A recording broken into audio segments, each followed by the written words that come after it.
Okay, so I am so honored tonight on behalf of our entire staff to welcome you all to the first event in the inaugural Sunset Press reading series.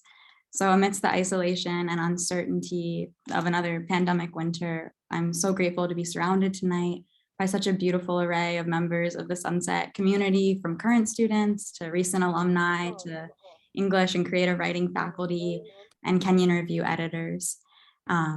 So yeah, thank you for taking the time out of this very notoriously stressful first week of this semester to just be present to writing in the company of others.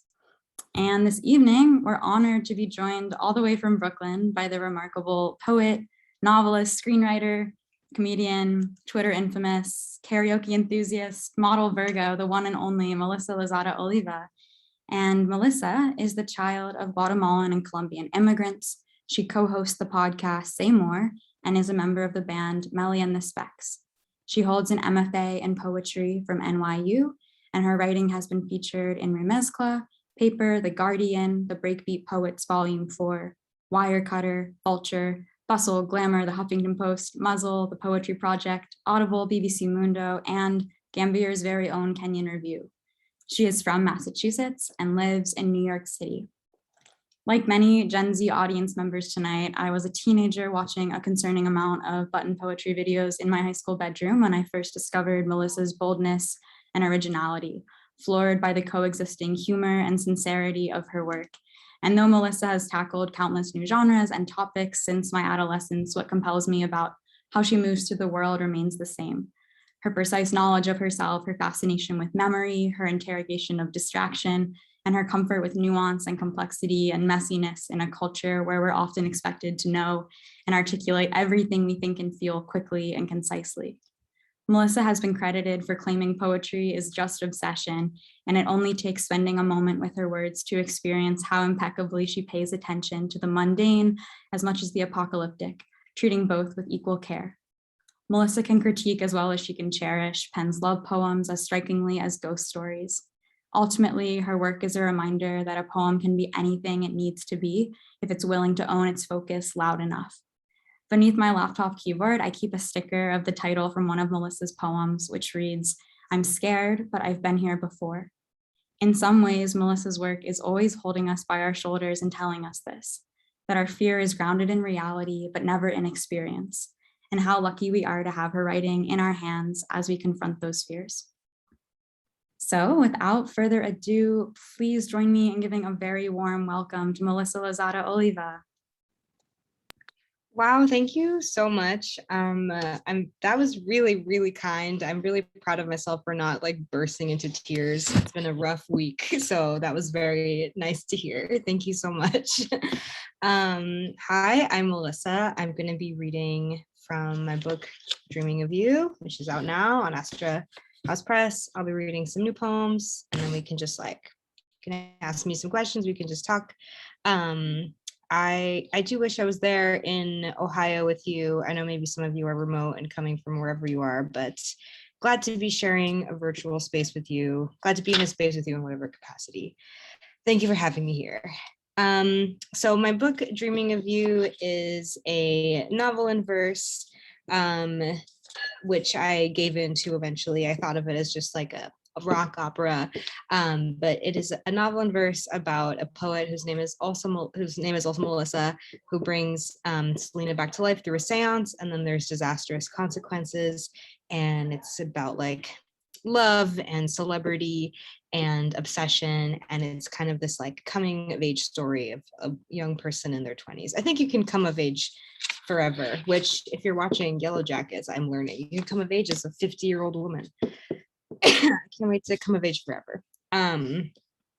So in this book, there's it's held together by a Greek chorus of chismosas, not unlike the way like Oedipus is. Oedipus Rex, the tragedy of Oedipus Rex is told by like a Greek chorus, or just like whatever. So this is just like a Greek chorus of like gossiping old bitches. So I'll start with them. Hello, querido reader. Do you like poetry? Maybe you like songs. Do songs get trapped in your head like a rat on sticky paper? Are you afraid of dying, and does it fuel you? We aren't trying to sell you anything, but consider hanging us on your wall.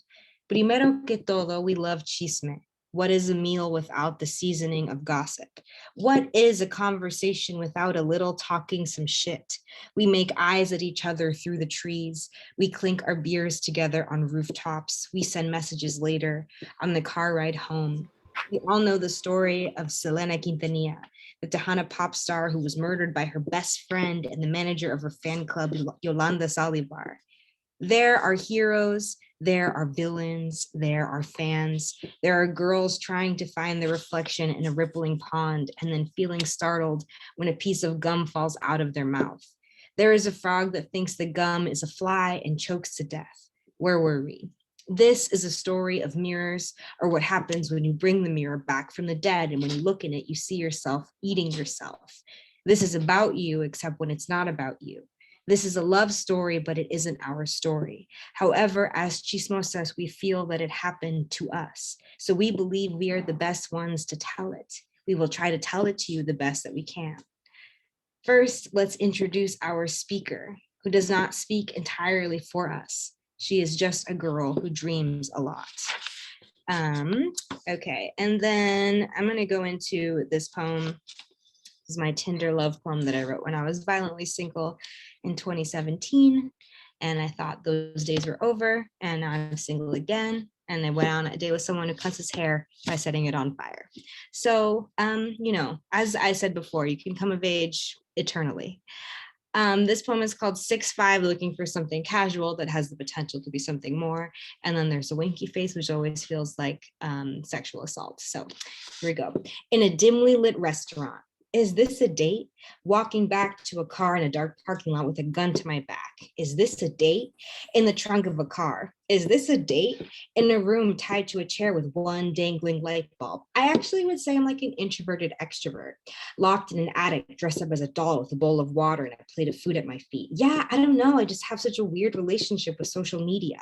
In a submarine, unaware of what day it is. I'm trying this cleanse. Have you heard of it? Chopped up into little pieces and dispersed into the ocean. Little fishes feeding on my hands. So, do you have any siblings?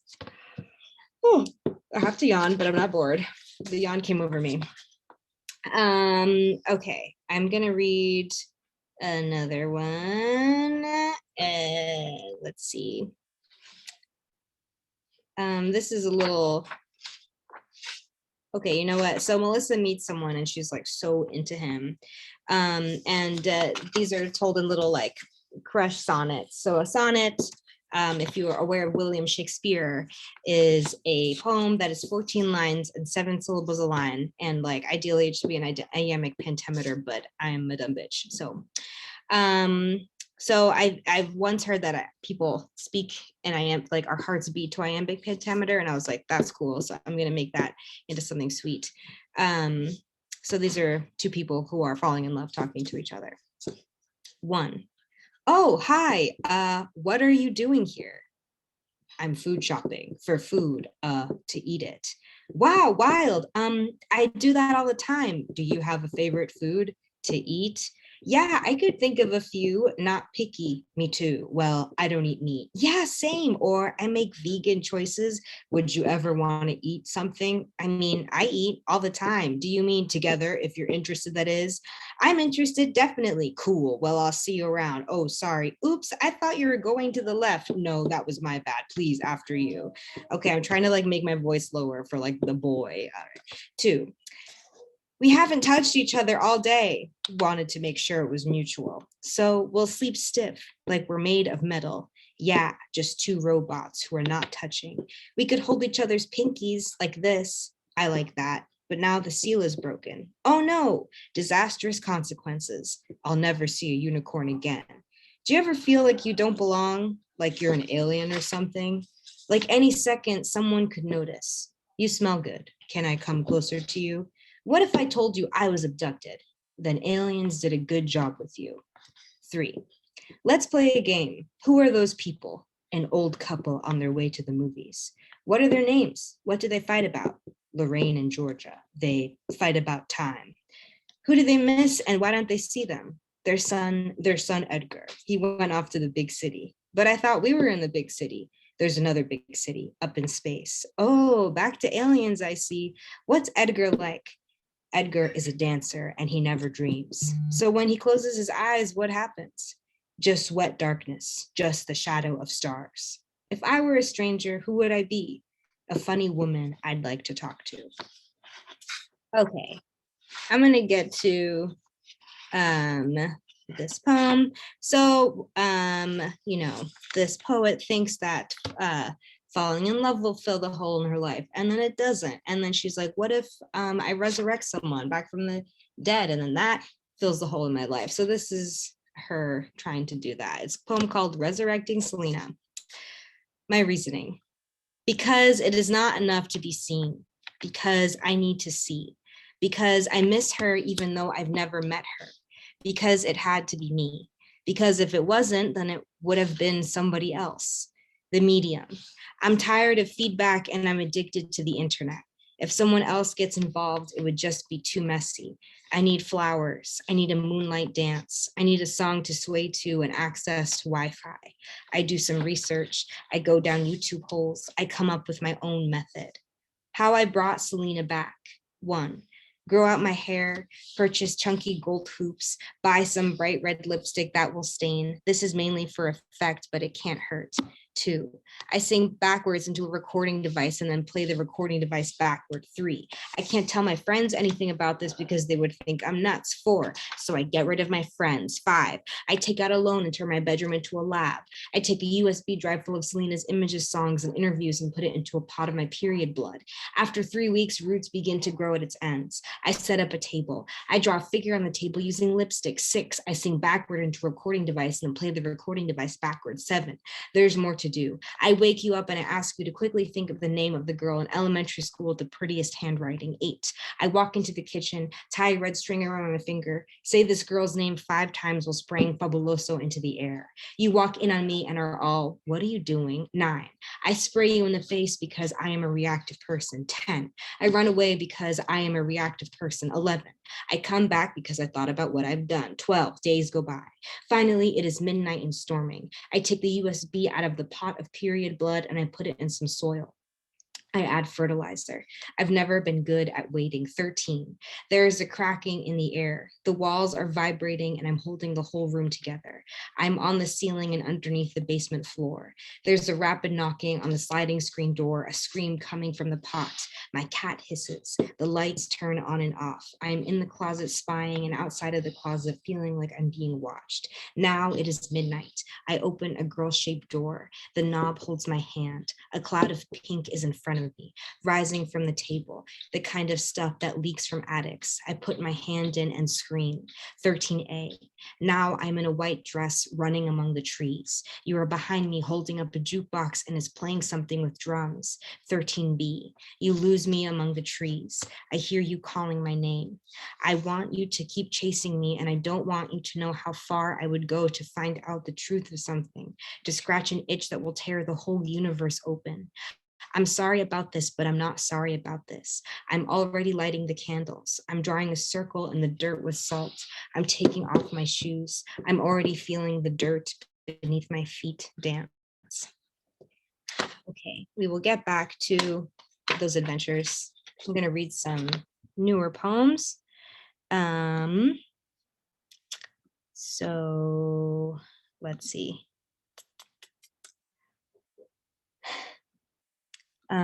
There is a poem that I really love, a collection I really love by Jenny Zhang called My Baby First Birthday. And she just talks about pubes a lot. And I thought that was really fun. So I wrote, hold on, I need to get my cats.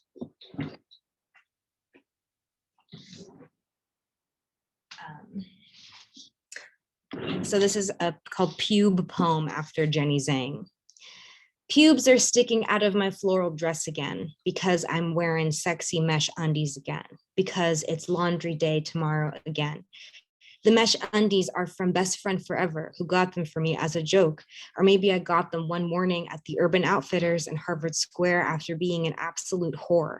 Or maybe it was after the night I was meant to feel like an absolute whore and cried all day at the bookstore register asking customers for a frequent buyer card while the mesh dug into my absolute rawness. I didn't understand when my sister was sad when they knocked down the Urban Outfitters in Harvard Square. But now I know that it's a place where she met her ex-wife, and now they can never revisit the break room where they first flirted. And I get it. I've fallen in love with so many buildings that didn't ask for my memories. I get it. I am a girl who is always turning on and off the lights during the act, while the neighbors are in their darkened rooms keeping track to see if it's Morse code. Sometimes the pubes make a funny little spiky mountain. Exactly how many times can one, here we go, come of age before it's pathetic? Is it possible to comb the pubes down into a funny little spiky beard? It is possible. Anything is. Hip, hip, my darling, cheerio, doll. You must just have to imagine it. Pep, pep. That's the pubes talking. But I guess I'm hung up on the fact that I would do it. One time, my sister and I realized we had the exact same vagina, but we didn't know what to do about it. And we didn't want to tell our older sister because we knew she would feel left out.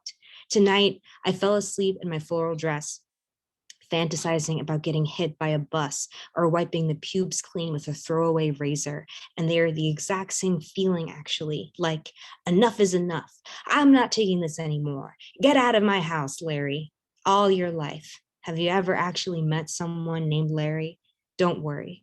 In the morning, when you are in your world downstairs, I will yank the pubes out one by one, and I will look at them closely, root to eye, and I will say, that's that, ladies. And I'll flick them, and they'll fall and disappear into the wood floor, or at least that's what it will look like to me because I'm not wearing my glasses, and I'll stare into the ceiling and think of the best way to spend my dying day. And no, it doesn't really hurt. Not anymore. Okay. This poem is called Uninspired. People really call anything Rupi Kaur poetry if they can just understand it, which must make her the most understood woman on the planet. I am letting go of trying to be smart or trying to make you believe I know what I'm doing. I don't. I just want you to get me. A generation is defined by an event we all mourn together, like the girl who wrote about asking her boyfriend to shave her head in their shared bathroom so that she could feel more bisexual. That's it. Let me see. Hold on a second. I have a funny one to share. Okay, this poem is called Sometimes When Boys Sneeze, It Sounds Like They're Being Stabbed to Death with an Ice Pick. I don't know what it's like being that loud on purpose all the time. That's the end of the poem. This poem is called Blast Off. I wrote it because I was watching that show, WandaVision. My friends, I was trying to hang out with my friends and they were like, we're watching WandaVision. So we like watched it together on Zoom and it was really depressing. But it was nice to see my friends. Blast off. All the boys in movies love dead girls, and all the girls love sentient weapons. One is like, I died of tuberculosis, but I'm still a virgin. You can tell because of my tits. And the other is like, bleep bloop, why come humans shake hands? How strange to be alive at all. Illy, gotta go blow something up for the government, XO. And you're like, aw. Whenever I see a painting, I look hard to see if there's somebody stuck in there who is going to get old as hell and then disappear.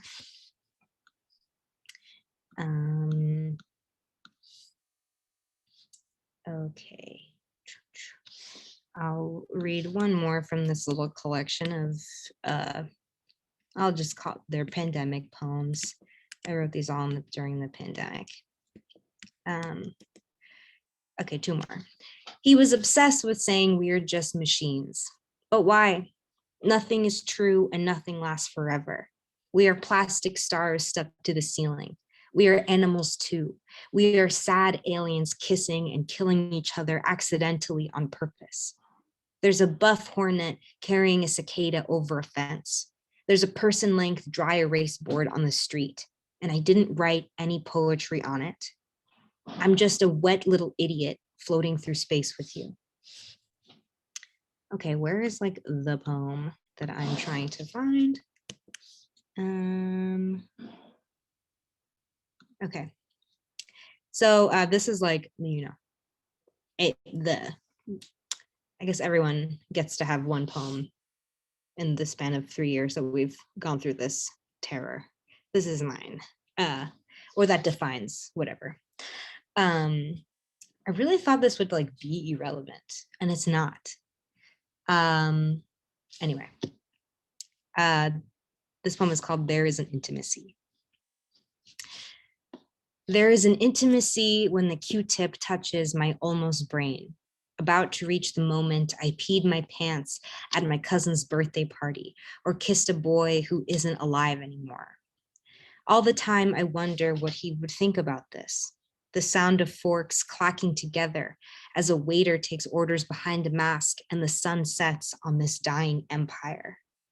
Do you like it that I say stuff like dying empire? Anyway, I spent money on something called rib cage jeans today. Anyway, he had texted me a question in 2016 about the best way to be in love with your own art, and I didn't text back. Anyway, he died. I fucked a mutual friend from the funeral who wore a goofy silk robe and lined his walls with ultimate frisbees. Everybody deserves to be 24.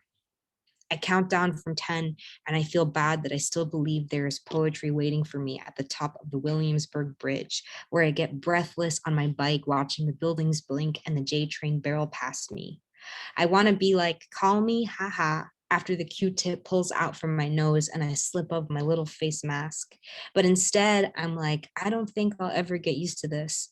My left eye ugly weeping like the girls at the sleepover watching A Walk to Remember, when it's revealed that the dude and the dead girl's dad kept in touch. And I tried my best to cry then, but I couldn't because I wasn't a woman yet. I sneeze now and you dip that memory into a little tube with red formula. And you, the nurse, you tell me it's not something you're supposed to get used to. And oh, I want to kiss your eyes.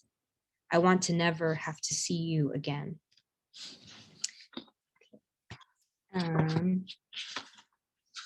Let's see. So I'm going back to Selena and Melissa Adventures. Selena comes back. It is a disaster. Let's see.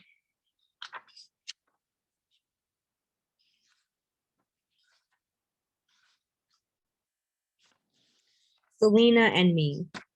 At first, she cannot talk. Everything she says sounds recorded, like I've heard it before, and I have. Me siento muy excited. ¿Dónde está el script? She can only say what she said before. Interviews, songs, pizza. She keeps saying pizza. So I order us a pie. She wolfs it down. Her skin flashes cheese and pepperoni. I turn on that Netflix special that gives a rundown of the last 30 years of history. There's a horrifying dial-up sound coming from her mouth when she learns that Princess Diana died, then Michael Jackson. I put a finger to my mouth and shake my head. I know, I tell her, I know. I don't want her to wake up my roommates. You call me again, I ignore. I start to fall asleep. I am exhausted. I leave my laptop open for her. I do not think Selena sleeps. And anyway, when I'm around her, it's like the TV is always on, even when it's not. You always said that leaving the TV on is a good way to invite spirits into the room. All of those wavelengths, you told me. You call me again. I turn my phone over. Selena on the train. Daylight. I give her a pair of my jeans and a jacket to cover up the busyness of her. Now she looks like me. Now we are just two girls walking down the street. We go to the subway. She doesn't pay the fare. She just walks through the turnstiles. We wait for the train. She doesn't ask me where we're going. She still doesn't really know what's going on. She opens her mouth and the Breaking Bad theme song comes out. I looked around, freaked. How much Netflix did she watch? I feel a pang of guilt Like when I realized it was too late to start letting my cat outside because he just didn't know enough at this stage in his life. He would just die. I am motherly in this way. I am responsible. I take out my headphones. I put one in her right ear. She listens. Her hair seems to glow. She follows me onto the subway. I wonder if anybody else can feel the buzzing, the flickering that's beginning at her cheekbones. I want to touch her hand, but what would happen? What would it feel like? Ice? Would I be electrocuted? Would it go right through hers? Okay, so like all this fucking crazy shit happens. Yolanda breaks out of jail. This is my Yolanda's sympathy poem, which was inspired by the Diary of Anne Frank. In the original Diary of Anne Frank, she talks about masturbating, which I thought was interesting. And then her dad was like, no one can know that my daughter did this. But if you read the original Anne Frank, she's like, I touched myself today. And I thought that was cool. So remember that Yolanda was a little girl once. She was staring out the window. She was playing tic-tac-toe. She was burning spiders from a magnifying glass. She was straddling a pillow at night. It was active sitting. It was imaginative resting. Closing her eyes, she was trying to think of the right things. The sweat on Mr. Martinez's mustache, the bulge in her next door neighbor's shorts. In the next room, her mother was crying about bills and about debt and about family far away. She was opening her eyes. She was thinking of the blonde hairs on Miss London's wrists, the golden cross, how it looks like someone took a glitter pen and drew it on there. The phrase, I believe in you.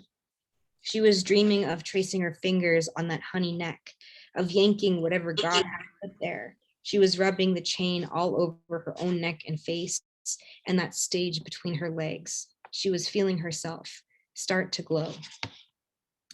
Okay. Let's see. I'll read a few more.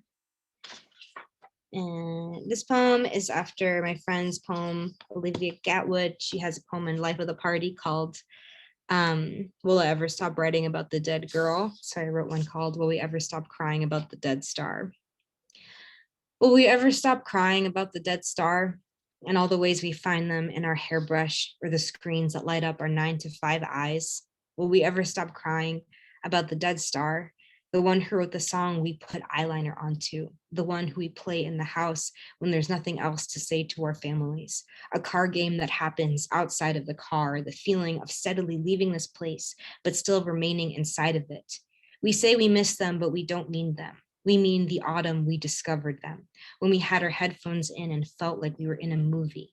We mean the way the breeze felt on our skin that day, when we walked toward our best friend's house. We mean words put to music that belong on the refrigerator of our hearts, a magnet that holds up a picture of our nephews. We mean a history that was never written for us, those words that found themselves in our mouths and danced out so easily, the words we whispered to the person we danced with while looking at the ring on our fingers. We mean the person they played who felt like our uncle. We mean the lines written by a bitter writer and said so preciously by the performer who was able to make sentiments into mirrors they held up to us.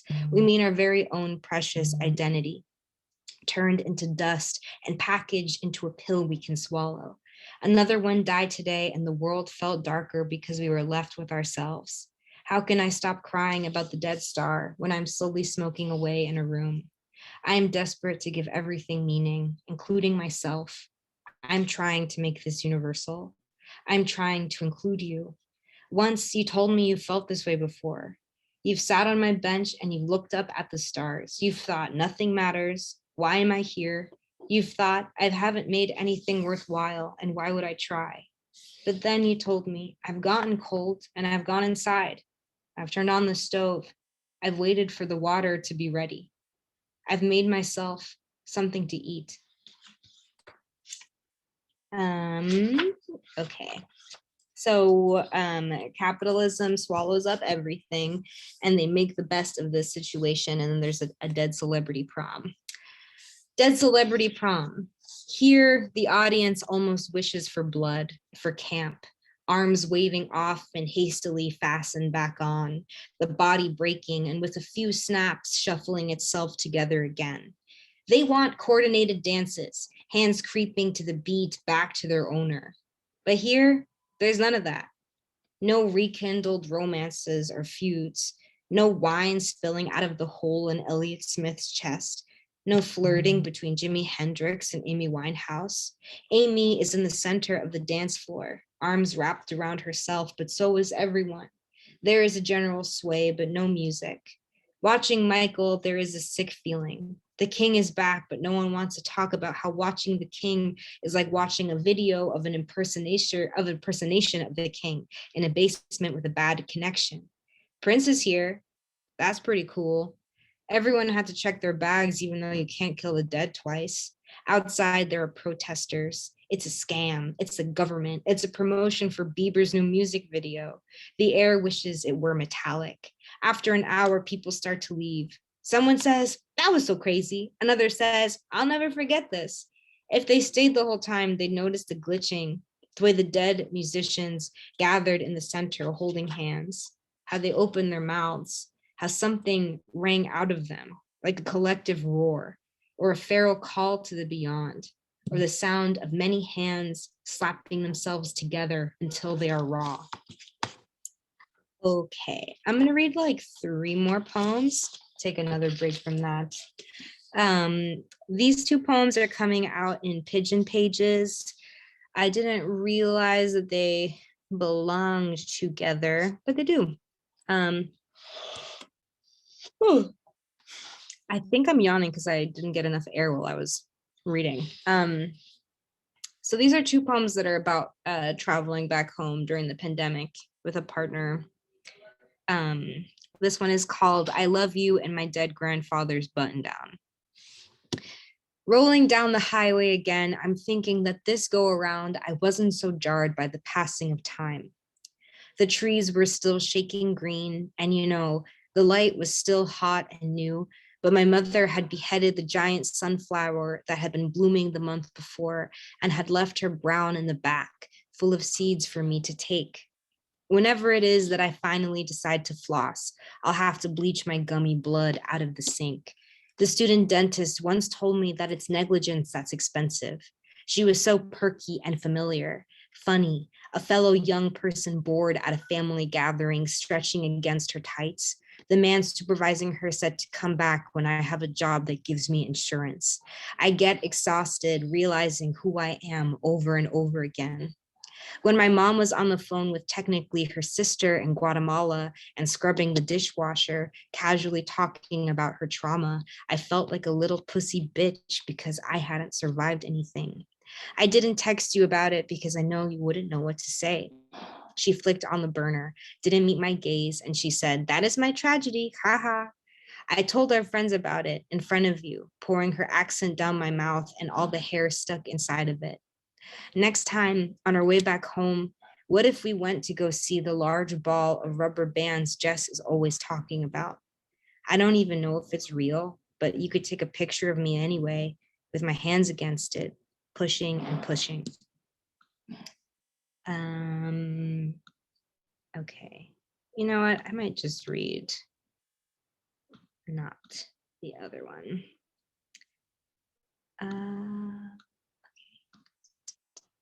Sorry, I am not prepared. This poem is called Comedy is Mean and Poetry is Sad. You should have tried a little bit harder.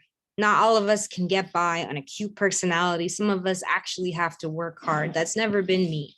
I daydream too much thanks to the generations of suffering before me. If you think this is funny, it's because you understand what I am talking about. If you skip this one, that's more than okay. Your hands are still good. At the end of a Pedro Almodovar movie, a side character does a monologue on a stage and everybody applauds for her. And it's a surprise, but we knew that the performance was in her all along. And I think that's what everybody secretly wants. A little moment, a little performance where they reveal a truth about themselves that is a truth about us. So really, it's us up there on that stage. We all just want a stage. I don't want to hop on the cancel horse, but then how will I make my way downtown? Shout out to Vanessa Carlton. Actually, all celebrities can buzz off until I become one, and then I'll self-destruct, and everybody can take the little washers and the little bolts that were keeping me together home, make a little doll out of them, name the doll Jessica, whatever. That's just an option, an idea. You can name the doll whatever you want or keep it from the burden of being named at all. Oil barons fun of the operas, and when I try to sing now, I can't hit any high note. All day, my heart has been hard like my too large thumbnail, which ignored for enough time becomes a weapon. Today, we shook the tree and we were hit with videos of our own hands. Get me the hell out of this orchard. I've been here for days and I forgot my fast fashion sweater, and all I wanted was a snack. All I wanted was a little treat just for me. Okay.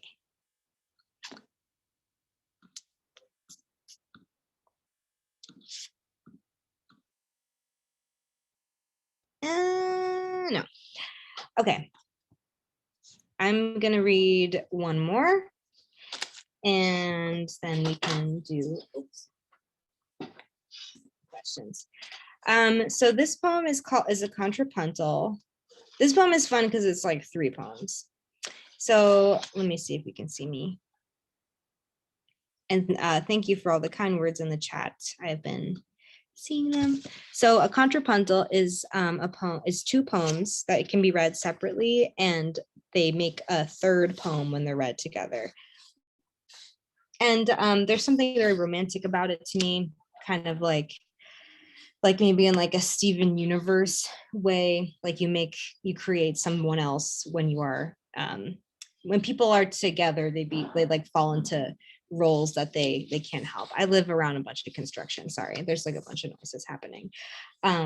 So I think that's really cool, and I like this like tugging back and forth. And I think it's just like a really good way to have 2 people talk to each other. So this poem is called Yolanda and Selena Don't Talk Anymore.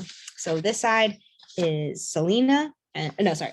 This side is Yolanda and this side is Selena. Yolanda. I stopped you just in time, and now you'll be remembered. They'll never hear me sing. Most of the time, I'm a villain or a lesbian. Jealousy reveals a Polaroid of the woman I am not. When I called you bitch and shot you, what I meant was love. I just didn't want you to go. In another life, I am someone I can be proud of, the face you see in the moon. In another life, you want to love me. We are on the road going 85, playing a tape with only 2 songs. My arm is around your shoulders and we are wasting time like water. You're breathing in my ear. And now Selena's side. To dream about love for all eternity. That's why death isn't so bad. I like to think I've been pretty lucky for all of my life. I'm a saint who loved too hard, trusted too deeply, a prayer whispered violently, a letter stained with fear. I heard fans cheering. Their hands came together because they loved me. My heart was once the shape of a pink fist before it turns blue. I was brain dead before I was a headline. In this dream, I am a wife and a mother, a woman who says yes. I'm marinating steak, and when you want a bite, I let you. Somewhere far away, I am on a loop and I can't stop smiling. I'm still alive and everyone is watching, an entire country singing in my ear. And this is them together. I stopped you just in time to dream about love. Now you'll be remembered for all eternity. That's why they'll never hear me sing. Death isn't so bad. I like to think I've been pretty most of the time. Lucky for all my life, I'm a villain. I'm a saint or a lesbian who loved too hard, trusted too deeply. Jealousy reveals a prayer whispered violently, a Polaroid of the woman I am not, a letter stained with fear. When I called you bitch, I heard fans cheering. Their hands came together and shot you because they loved me. What I meant was my heart was once the shape of love, a pink fist before it turns blue. I just didn't want you to go. I was brain dead before I was a headline. In another life, in this dream, I am someone you can be proud of. I am a wife and a mother, the face you see in the moon, a woman who says yes. In another life, I'm marinating steak, and when you want a bite, you want to love me, and I let you.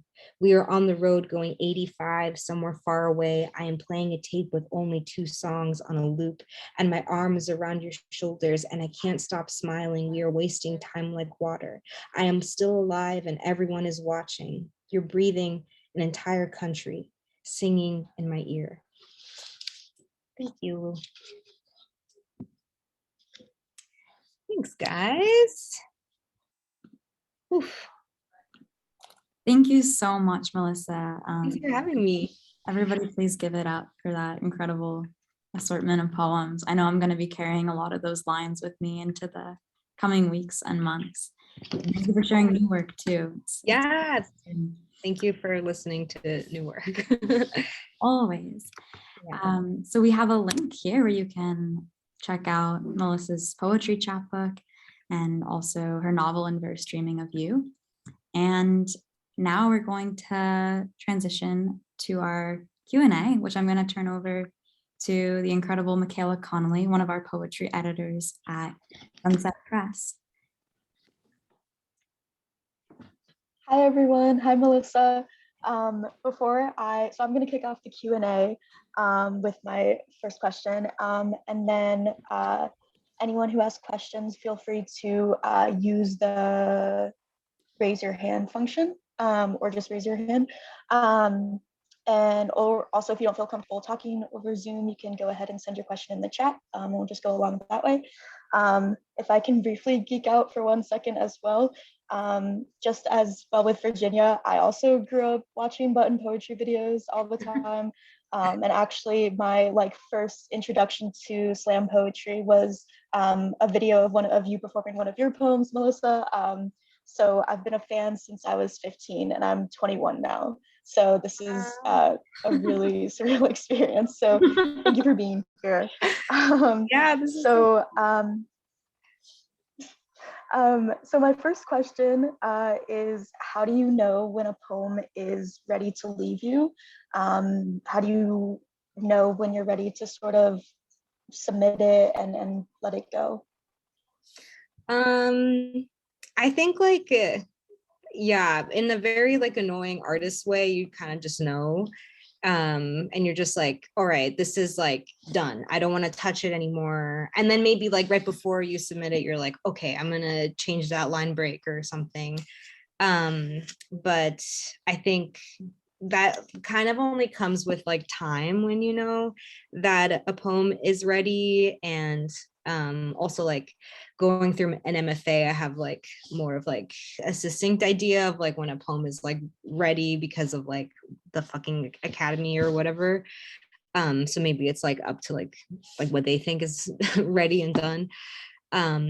But I think also that changed a lot in the last 2 years, because I started this Substack where I write poem. I have to write I make myself write 3 poems every time I put it up. And so that's just making me write a lot and all the time. And there's this a common thread between all of them. And those are just I don't know, they're not New Yorker ready, but I'm just I want someone to see this. Yeah. Great, thank you so much. So we're gonna open to other questions from everyone else. Again, feel free to use your raise hand function or submit a question in the chat, and we'll just sort of go along as they come in.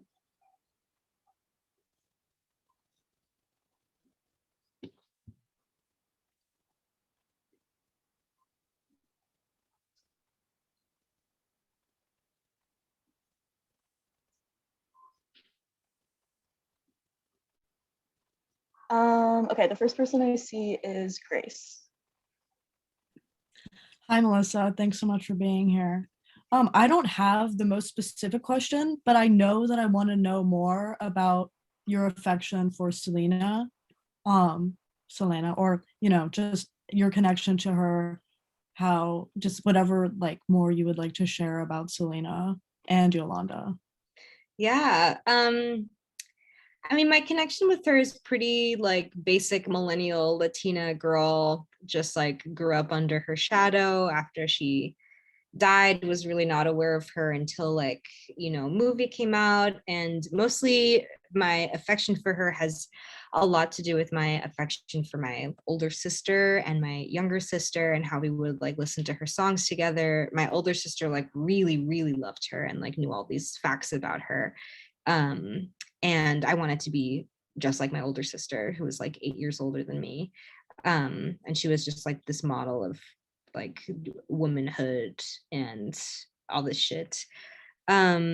Which is kind of just to say, like, when we like celebrities, it has nothing to do with us. And Yolanda, I was really fascinated with because people in, you know, and especially in the Latinx community are very quick to call her like a crazy villainous lesbian, and just like be very okay with just like being homophobic. And also I'm an abolitionist, and I don't believe in jail or the fact that anybody is the worst thing that they've ever done. So I wanted to make somebody three-dimensional and complicated, maybe not like redeem them, maybe still be like not trust them, but also be like, this person has multitudes, and I could very well in a different circumstance be in her position. So yeah, that's my relationship with Yolanda Salivar. Thank you for sharing. Yeah, thanks for asking.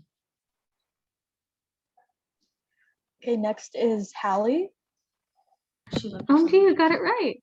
Okay, so there are a couple of us in this room, so go first. Yeah, sure. I have two questions, but if we only have time for one, that's fine. I'm really curious about the first poem that you shared with us, where you were reading with both English and Spanish. I'm just curious what it's like to have those two voices of yours like intertwined in your writing, and how did you get to that point where you could? Yeah. I mean, I'm kind of self-conscious about it because my Spanish is not that great. And I would really like to like use it more interchangeably, but sometimes, and especially for the chismosas, I like imagine them as these like old like Latina aunties who are using Spanish interchangeably, to put like more emphasis on stuff and be more dramatic.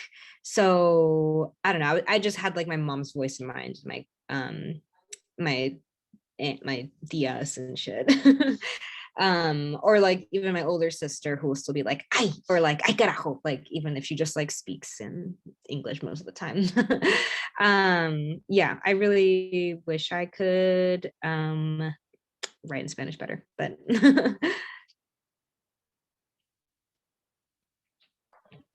Oh, do we have time for a second question too? Yeah. Yeah. Okay. Also, yeah.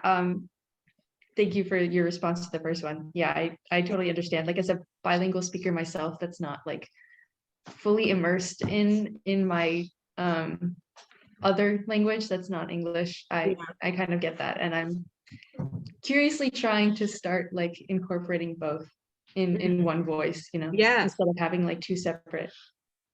Yeah. But my second question was like, what is it like, I guess, writing a character that's goes by your name, but that's not? And I wonder if actually also that first piece, especially about that, the part, if I'm remembering correctly, where you talk about like mirroring and seeing yourself, but like it's about you, but it's not about you, you know, how that relates to the whole concept of the book. Yeah. Well, I think so. And that part where they're like, it's about you, except when it's not about you, there's like a you with a capital Y, who is the like romantic interest, and then also the you who's the reader. And I really like how like yous can be so interchangeable, and kind of like sometimes like your romantic partners all have the same like thread. It doesn't really like matter who they are until maybe you like find the one, but what matters is like the spell that is happening when they're making you feel a certain way. And it's always, I've always like loved people the same way, which I really tried to capture in this book, and it's crazy how I was right. So yeah, so that is what's going on there. And then I don't know, I think this initially like wasn't going to be like a fiction project, so I was just writing a lot of like Selena persona poems, and then I was writing a lot from like personal experience.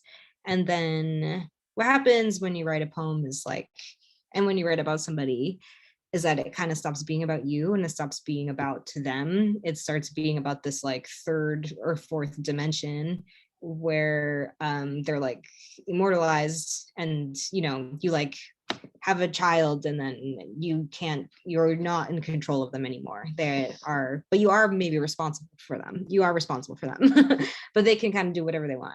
So this Melissa is kind of this like an avatar. It like is me, but it is not me. It's this like artifact of me who has like morphed and become something else. Yeah. So I don't know. I didn't know. I didn't know how to. I don't want to be like, this is about like Melinda from Pittsburgh or something, because it like is clearly, you know, me. Yeah. Great. Next is Robert. Hi, Melissa. Thank you so much. This was a really sublime experience. I was wondering, in the spirit of chisme and bochinche, if you have listened to or are interested in listening to this alleged 911 call by Yolanda that was just leaked. What? Yeah, so her alleged 911 call was leaked recently after killing Selena. So, oh God, happy to pass on that chisme to you, and I will. yeah, it will humanize or inspire as well.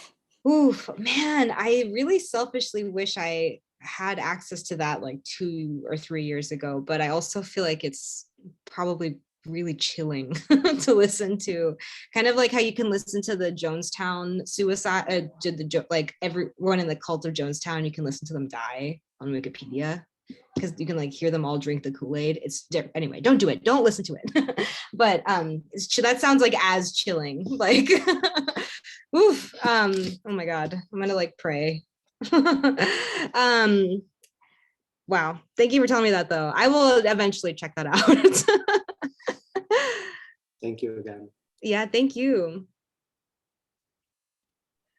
Next is Edward. Hi, thank you so much. This is kind of a departure a little bit from the other stuff, but I want to talk about your blog. Just because I don't know, I love blogs and like blog era rap, like, but obviously like us in college, we didn't grow up in that era. Like we were at the end of that, or like not prescient for that like whole thing. So I don't know, I just kind of want to hear about your approach with like, because you're doing so many things at once. You're doing like books, distractions, photos, poems, and I kind of just want to hear like why, like what you're doing with it and like why it's important to you. If that's cool. Yeah. I love talking about blogs. I like I am kind of doing too much with it, but No, I disagree. I think oh, you're doing everything you gotta do with it. thank you. Well, like growing up in the 2000s, I had like 2 different blogs that are now defunct, but that was just like how people communicated. Like in high school, it'd be like, I'm gonna like check out your blog and like your diary for the day. And then there was all this drama that started because like sometimes people would like talk shit in a blog. I love blogs. I love the online diary. I think my Substack, which is called Reading Sucks, is like a way of holding myself accountable to like read, because reading is really hard in this day and age, but I also really love it. And it's really important to me because I'm a writer. And I also really like interviewing other writers to talk about how hard reading can be for them and all of like their relationship to books as a kid, because everyone's relationship to books as a kid is different. The thing like what makes reading suck for them and what makes reading like a rule. And I don't know, it's just like a fun space. Everyone like has a really specific individual relationship to reading, because you learn to like become a reader at a really like formative young sponge-like age. So I'm really fascinated by that. And then I also like take photographs and I just like put them through there. And I think Terrence Hayes, who's a really amazing poet, and the Resurrection of Selena poem is inspired by his poem Seance for Instructions for a Seance with Vladimirs. In his class, he would make us do a presentation on a distraction every week. So we would have to like think of something that we were obsessed with and then do a distraction on it. So I talked about so my distraction was like celebrities, and then someone else's distraction was like horror as metaphor, and we all would just like teach each other shit. But anyway, he would say distractions are really informative about like psychologically about what's going on with you, and also like where you are in your like artistic process. So yeah, it's cool if you yeah. Were you ever squeamish about writing blogs? I don't know. I feel like since it was part of your like growing up, you know what I mean? Or like just like coming of age, I feel like, yeah, for me, like a lot of us just are like just relatively squeamish about it. Like even posting the idea of like posting a blog on like Instagram, for example, like, Yeah, I mean, I guess it can kind of border on like cringe, just like being vulnerable. I think I have like, I'm kind of, something is like wrong with me where I don't understand privacy. So I'm just like, yeah, here it is. And then someone will be like, I heard like you broke up with your boyfriend. And I'm like, that's so weird. Like, you're a stalker. How do you know that? And they're like, I follow you on Twitter. And I'm like, that's crazy. That's a private diary. So yeah. Yeah, everyone should get a blog though.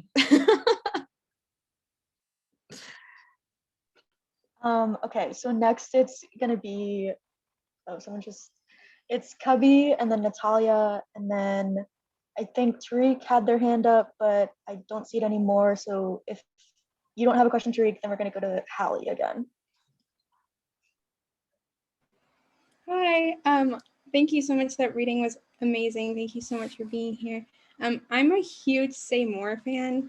And I was just kind of wondering like what drew you to like making a podcast, and how is it kind of different from your poems? Because I think what really speaks to me about it is I feel very seen in like sort of how vulnerable you guys are. And I think I see that also in your poems. And I just kind of was wondering what the difference is and like, how it came about. Yeah, Same Work kind of just came about because Olivia and I were like, had a really nice conversation one day, and we were like, let's record this. People need to hear this. So we just like sat in her closet and we took out our phones and recorded a really horrible sounding episode. And then I think we were just in kind of the same way, like where like distractions are important and informative and eventually like show up in your art. We were really obsessed with things that like aren't seen as important. For example, like I don't know what Havana syndrome is. I don't know what the like was going on with the voting debacle or like Ukraine. I mean, actually now I do because I investigated, but like I know a lot about Selena, and Olivia knows a lot about acne. And we had experts come on and talk about like sex work, and at this point it's kind of just like a conversational podcast and this like record of our friendship. And I think it's made us, I think like in the last 3 years since we've had it has made us better at talking, because we can, like I've found it, I'm like, oh, I can like speak, I'm like a lot more like fluid when I speak. Though someone recently was like, Melissa is very rambling and eager while Olivia is calm and collected. And I was like, okay. All right. Whatever.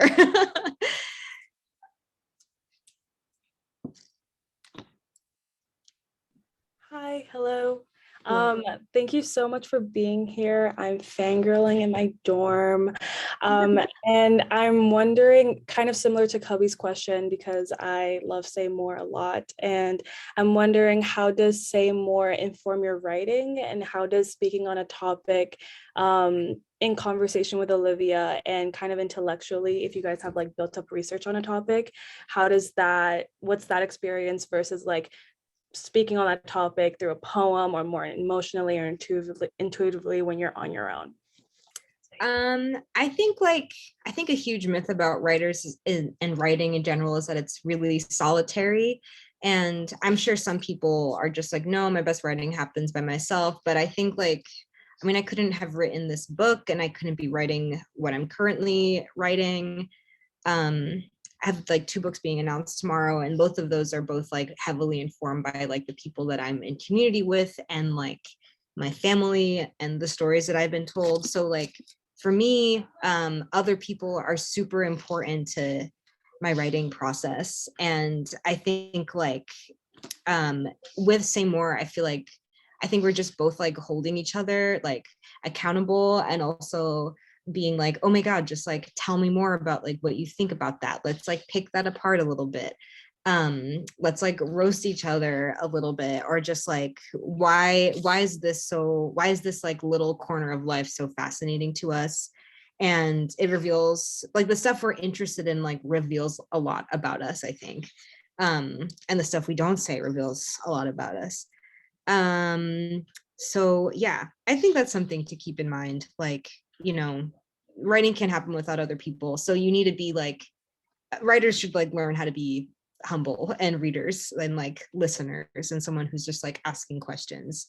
And not only because it's going to make your writing better, but it'll just like make your lifetime better. Yeah.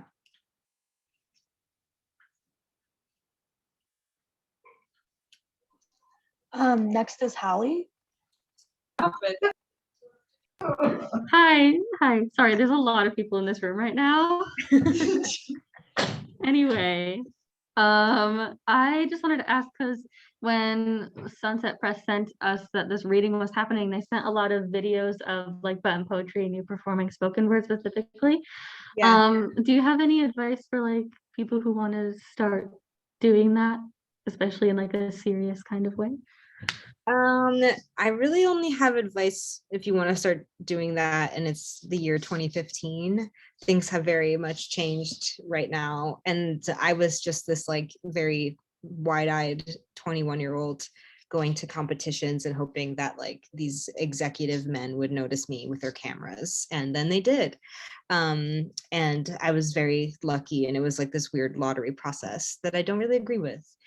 But it seems like, I mean, my poem just went viral again on TikTok, which I'm not that happy about, because I'm like, okay, it took this like white woman reading it for it to get 2 million likes and view. What? Okay. But then people buy my book, whatever. I'm ungrateful, but I want to sometimes separate myself from that poem, and I don't know why. I don't have very concrete advice. I think maybe the only thing you can do is just like show up and like go into spaces where there's writers and other people who are like hungry to write, and like notice like what media is like hot and happening. TikTok is maybe, I don't know if like TikTok is going to have a spoken word like moment, but yeah, I'm not sure about the future. I don't know what the future of poetry like looks like. I just like wrote a novel in verse, and that's like really weird. So anything is possible. I'm really sorry I can't give you better advice. Great. So I have a question that came through from B.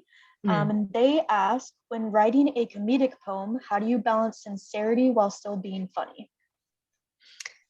I think they're like always working together. I think sadness and humor are forever like married and holding hands and fighting.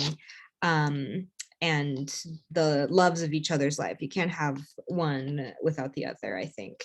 When things are too like melancholy and depressing, it's like dramatic and weird. And when things are just like funny and ha ha ha, you're like, okay, that person is psychologically fucked up. And when there's both, there's like an honesty.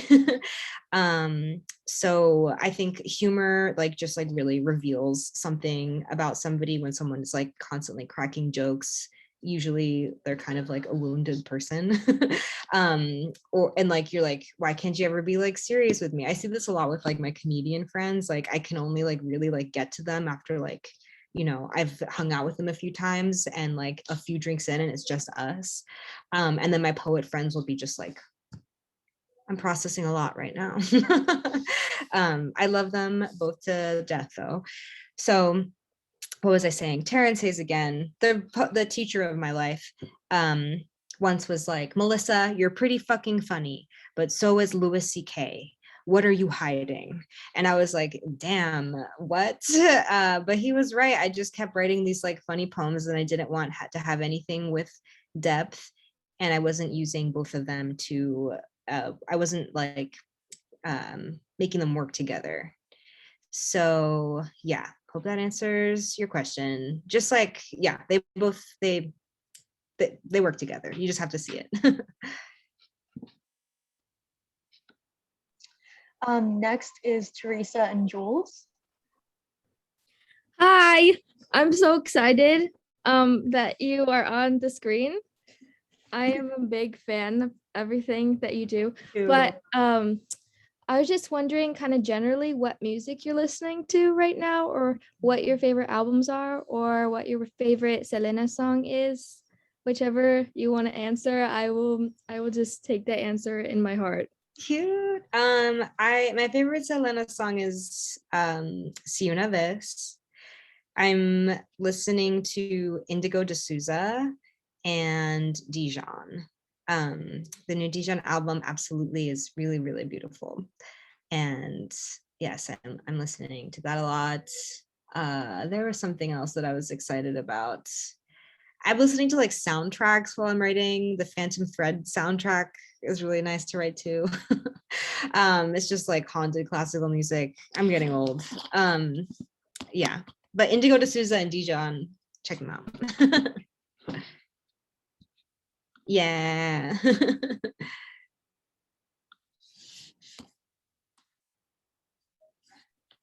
Virginia.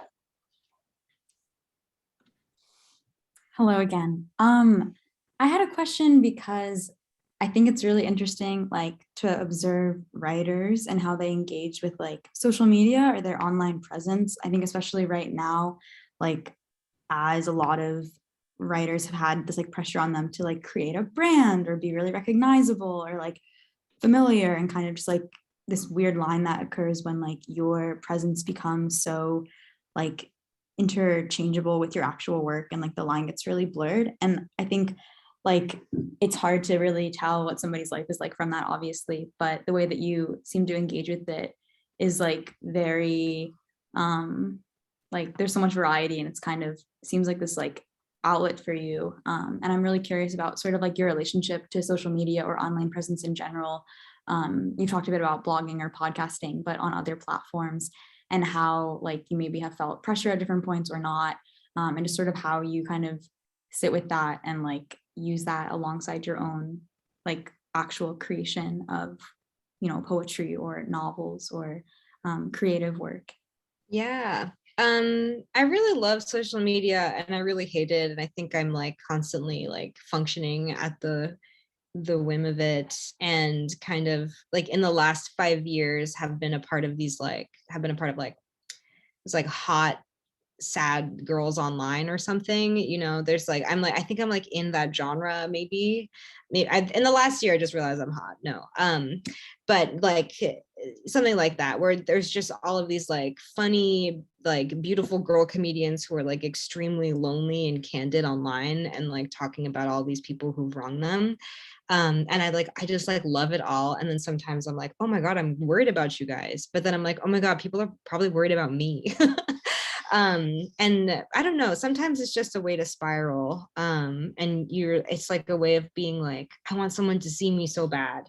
But then when you do, you're like, ew, weird. Or when people are asking if you're okay, you're like, duh, I'm fine. I'm just like, you know, fucking around online. I'm kind of trying to do it less. And I feel like that's why like my Substack is, as I'm trying to like say, my Substack and the podcast are just like, I'm trying to like expand more and not just like talk in like little sound bites on Twitter. And I want Twitter to just like be for fun and for jokes, and not a place. I want it to be like a playground, and not a place where I'm just like actually saying something serious. And maybe that's sad, but I'm also just like, this is a website, and if you want to hear my serious things, you can buy my book. Like, and I can just continue being like, though, like, what's the Havana syndrome, you know, whatever. But I also think there has been like a language that has developed through the like an internet speak that is like present in my writing and like in a lot of people's writing that has something to do with like the economy of words and something to do with like, I don't know, like intoxication and like yearning and that this like weird formula of like what it is like to like be this like girl online that I think is like sick. And I want it to be, I think it's like eternal. And I think it's just like what it feels like when a girl's writing in her diary, except it's what happens when there's like an audience. And that makes that diary like dance around and like wear a top hat and stuff. Yeah, so I think that's like a kind of a roundabout way of answering. Yeah, thank you. That's really like refreshing and hopeful. Yeah. I think I haven't heard a response like that or something that isn't as like cynical or freaking out about the direction of the internet. So. Yeah, everyone freaks out.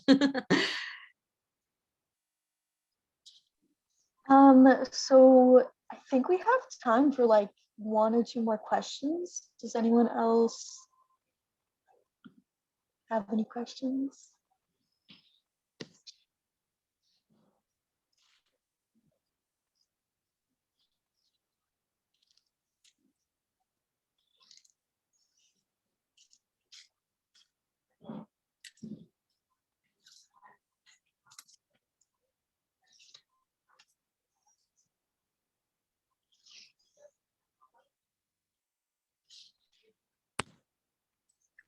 Can I ask one final question if nobody else does? Yeah, just to close out the evening, I'm really curious, Melissa, if there's anything that like, despite everything or amidst everything that you're really like looking forward to or something that's like a source of hope for you, whether that's like a creative project or a friendship or just something that is kind of on your horizon. Yeah, I think so. I'm really looking forward to writing. I have a book due in 11 months, and it's about. You are the first ones to know. It is about literally because it's except for like my close family, but it's being announced tomorrow, so whatever. And it's about a grandmother. And if you're familiar with my poem, How to Survive the Zombie Apocalypse, as an 88-year-old Guatemalan grandmother. But so it's that. It's like a grandmother over the course of one day is trying to walk through Massachusetts as the world ends. And it also tells the stories of her daughter and her granddaughters. And it's about how like intergenerational trauma and there's spooky shit, there's creatures coming out of the ground. And I'm really looking forward to writing that. So that's like a personal thing or a career thing. And then personally, over the last 2 years, I think I don't know if anyone has ever had as much fun as we have over the last 2 years. I think we like all know how to enjoy ourselves in a way that like no one ever has. So just like every time I get to see my friends or my family is like something I like really cherish and look forward to and love. And I think, yeah, so I get to see my close high school friends in the month and I'm like, I'm looking forward to that. Like, that's it. Yeah.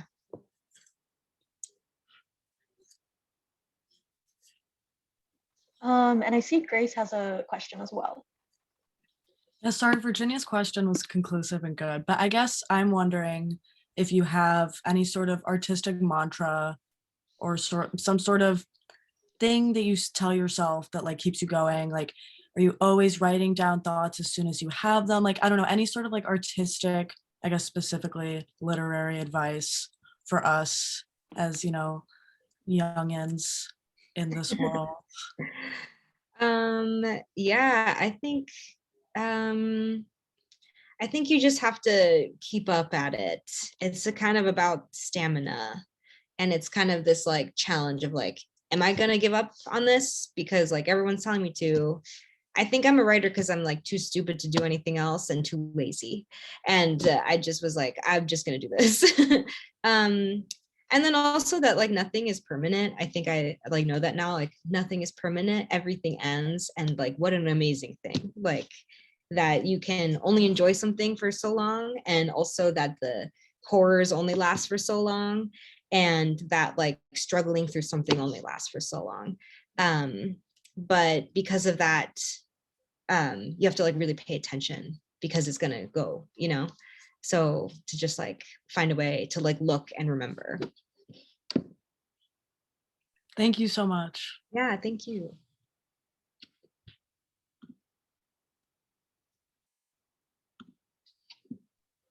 I don't think there are any questions left. So Virginia, feel free to jump in and close it out if you would like. Sure.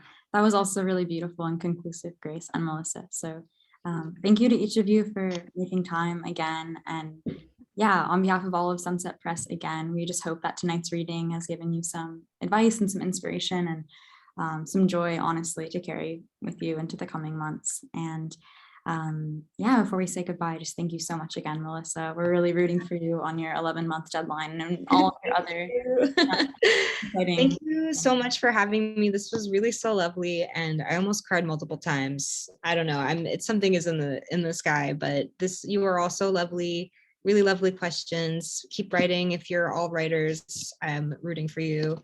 Thank you for having me in this virtual room.